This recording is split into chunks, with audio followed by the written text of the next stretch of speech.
গত অক্টোবর মাসে আমরা কয়েকজন সমুদ্র সৈকতের মজা নিতে ও ছুটি কাটাতে গিয়েছিলাম মন্দারমণি। হলদিয়া থেকে এক অসাধারণ রাস্তায় বাইক নিয়ে আমরা গিয়েছিলাম মন্দারমণি। এই ভিডিওতে আমি সন্ধান দেব বাজেটের মধ্যে মন্দারমণি এক দারুণ রিসোর্ট ও সাথে দেখাবো মন্দারমণি গিয়ে আপনারা কি কি ঘুরে দেখবেন। তাহলে শুরু করা যাক আজকের ব্লগ।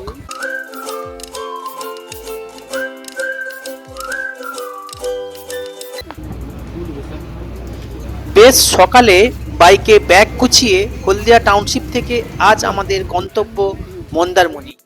নন্দীগ্রাম ও খেজুরির গ্রাম বাংলার চিরন্তন রূপ দেখতে দেখতে আমরা পৌঁছলাম প্রথমে বাঁকিপুর সমুদ্র সৈকতে। এখানে টি ব্রেক নিয়ে আমরা আবার বেরিয়ে পড়লাম মন্দারমণির উদ্দেশ্যে।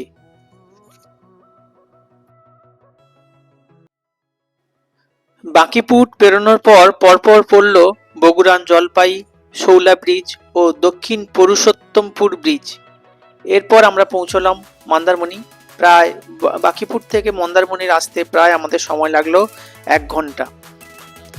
এবারে মন্দারমণি ট্রিপে আমরা উঠলাম রিসোর্ট ড্রিম বাসন্তীতে।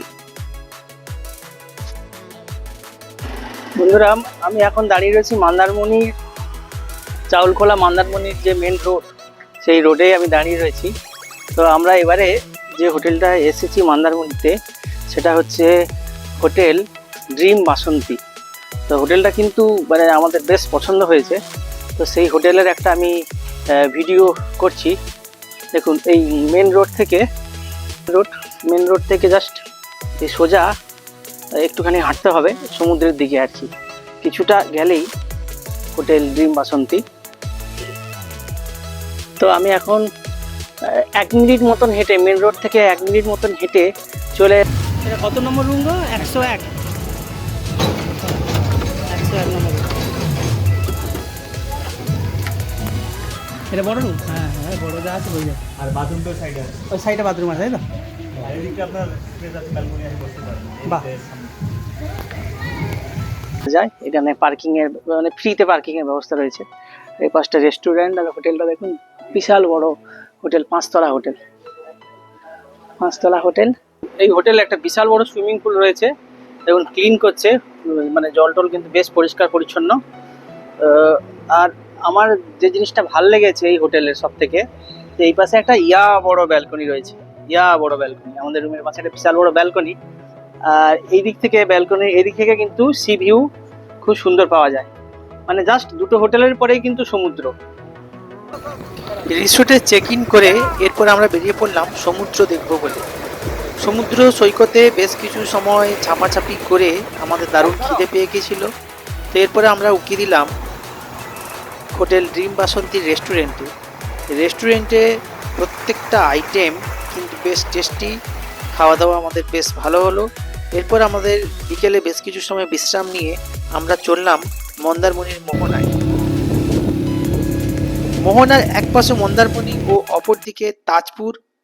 সমুদ্র সৈকতে দারুণ সময় কাটিয়ে এরপর আমরা চলে এলাম মন্দারমণির মেন মার্কেট অর্থাৎ বিশ্ব বাংলা পার্কে।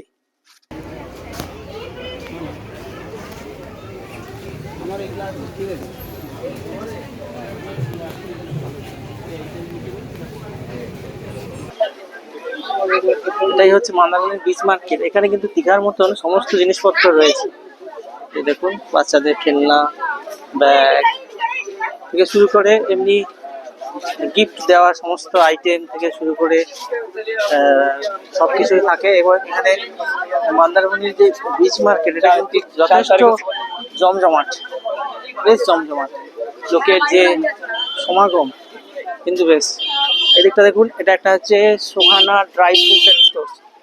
কাজু বাদাম থেকে শুরু করে একটা বিশাল বড় একটা দোকান দেখতে পাচ্ছি। এটা হচ্ছে ড্রাই ফ্রুটসের দোকান।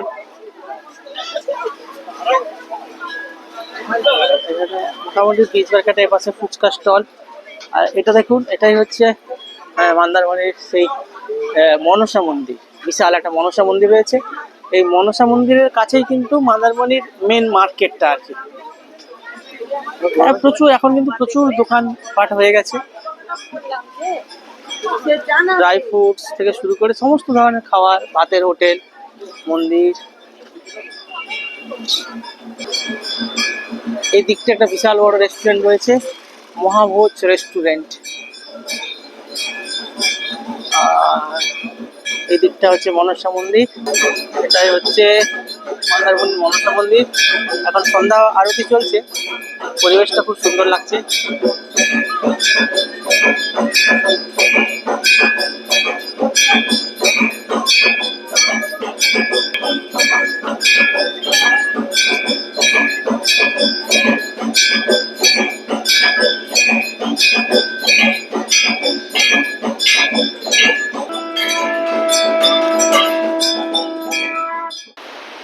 সকালবেলা মন্দারমণির যে সমুদ্র সৈকত, মানে দারুণ লাগছে, একটা সুন্দর সকাল, পরিবেশটাও বেশ সুন্দর, ঠান্ডা ঠান্ডা পরিবেশ। তো এই সকালবেলার মন্দারমণিতে মানে আমাদের ঘুরতে কিন্তু বেশ ভালো লাগছে। এটা হচ্ছে সকালে মন্দারমণির পরিবেশ। সমুদ্র বেশ দূরে, চারিদিকটা কি সুন্দর সোনালী আভা ধারণ করেছে, ঢেউয়ের মৃদু গর্জন শোনা যাচ্ছে। তো মন্দারমণির এই দিকটায় শুটকি মাছের একটা মানে কটু গন্ধ আমরা পাচ্ছি, ওই দিকটাই ছিল না। মেন মন্দারমণির যে মার্কেট, যে দিকটা থেকে আমরা এলাম, ওইদিকে কিন্তু ছিল না। কিন্তু এই দিকের হোটেল নিলে এটা একটা ব্যাপার থাকে যে মাছের গন্ধ পেতে পারেন আর কি, উপরি পাওনা হিসাবে। তো এইটাই হচ্ছে জেলেদের একটা গ্রাম। এই দিকটায় মাছের, শুকনো মাছের বেশ গন্ধ আছে এদিকটায়। আর এদিকটায় দেখুন জেলে নৌকাগুলো। ধরে রাখো, তুমি চুপ করে ধরে রাখো। হ্যাঁ।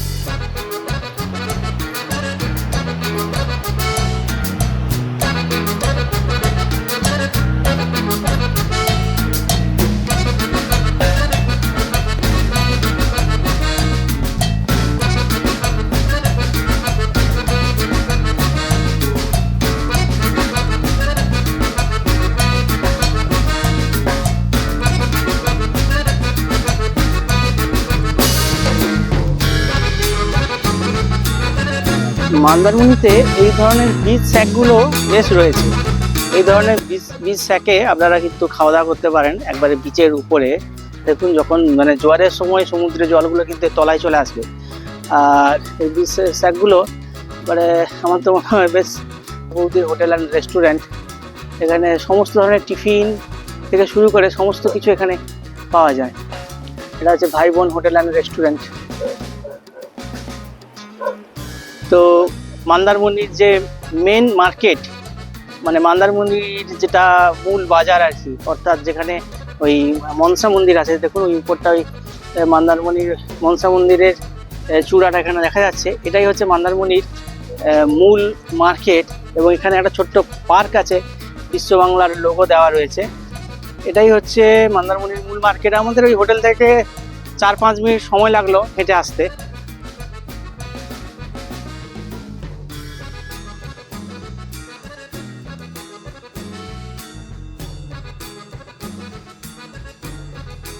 মন্দারমণিতে একটা দিন কিভাবে কেটে গেল আনন্দের মধ্যে বোঝাই গেল না।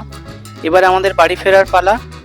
মন্দারমণিকে বিদায় জানিয়ে আমাদের প্রায় 3 থেকে 4 ঘন্টা বাইক ড্রাইভ করে হলদিয়া পৌঁছতে হবে। তার আগে অবশ্য আমরা লাঞ্চ করেই বেরোবো এবং রাস্তায় আজকে লাঞ্চ করার জন্য লাল কাঁকড়া বিচ দেখব। মন্দারমণির শিবু হোটেলে, এটা হচ্ছে শিবু হোটেল।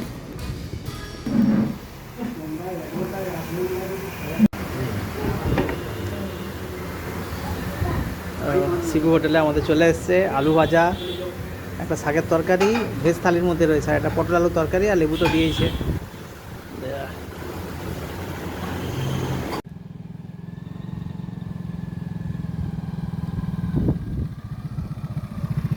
এই লাল কাঁকড়া বিচে আমরা চলে এলাম। এই যে আমাদের বাইক, আমরা এখন লাল কাঁকড়া বিচে প্রবেশ করছি। লাল কাঁকড়া বিচের আগে আমাদের একটু রেস্ট চলছে। কোল্ড ড্রিঙ্কস খাওয়ালো, তাই তো? কোল্ড ড্রিঙ্কস খাওয়া হয়ে গেল। কোথায় যাওয়া হবে আমাদের এখন? লাল কাঁকড়া খোঁজে যাচ্ছে। লাল কাঁকড়া খোঁজে, চলো। লাল কাঁকড়াকে ধরতে হবে কিন্তু, কিন্তু ধরতে পারবে নি। লাল কাঁকড়া ধরা কিন্তু অত সোজা নয়। হ্যাঁ? লাল কাঁকড়া ধরা বেশ শক্ত আছে। এই কাঁকড়াগুলো খায় তো, লাল কাঁকড়া খায় না। না, লাল কাঁকড়া। আমরা এখন চলে এসেছি রেড ক্র্যাব বিচ, লাল কাঁকড়া বিচ।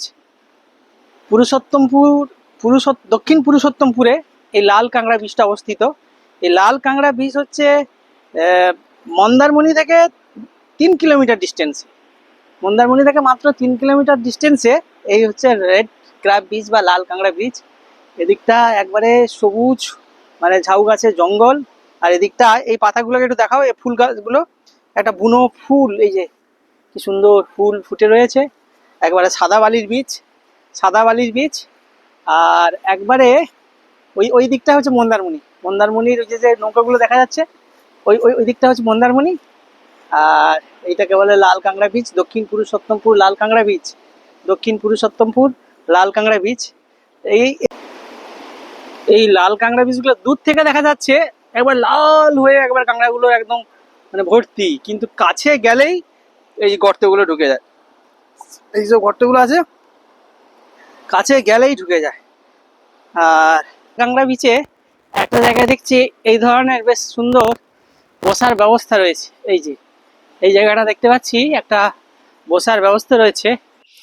আশা করি তোমাদের ছুটি কাটানোর দারুণ একটা জায়গার সন্ধান দিতে পেরেছি।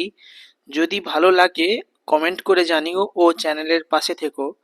আজ তাহলে চলি, দেখা হচ্ছে নতুন কোনো ভিডিওতে নতুন জায়গার সন্ধান নিয়ে।